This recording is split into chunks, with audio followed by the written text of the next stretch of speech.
তৈরি করব ডালিয়ার খিচুড়ি। তো এখানে ছোটো বাটির 1 বাটি ডাল নিয়েছি আর 1 বাটি ডালিয়া নিয়েছি।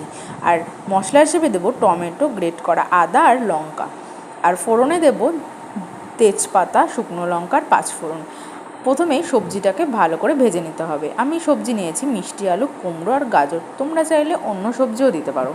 তারপর একটুখানি তেল দিয়ে ডালটাকে ভেজে নিতে হবে। ডালটা ভাজা হওয়ার পর ডালের সাথে ডালিয়াটাকেও একটু ভেজে নেব।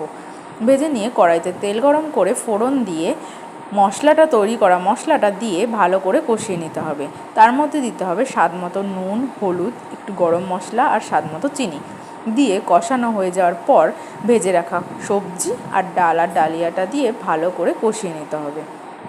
কষানো হয়ে গেলে একটি কুকারের মধ্যে ওগুলোকে দিয়ে পরিমাপ মতো জল দিতে হবে। যেহেতু 1 বাটি ডাল আর 1 বাটি ডালিয়া, সেহেতু আমি দেবো 6 বাটি জল দিয়ে একটা সিটি মারলেই তৈরি হয়ে যাবে আমাদের ডালিয়া। তো তোমরা এটা সকালের ব্রেকফাস্টেও খেতে পারো, সন্ধ্যের টিফিনেও খেতে পারো। জাস্ট অসাধারণ লাগবে। আর যদি তোমাদের পছন্দ হয়ে থাকে অবশ্যই লাইক করো, কমেন্ট করো, চ্যানেলটাকে সাবস্ক্রাইব করো।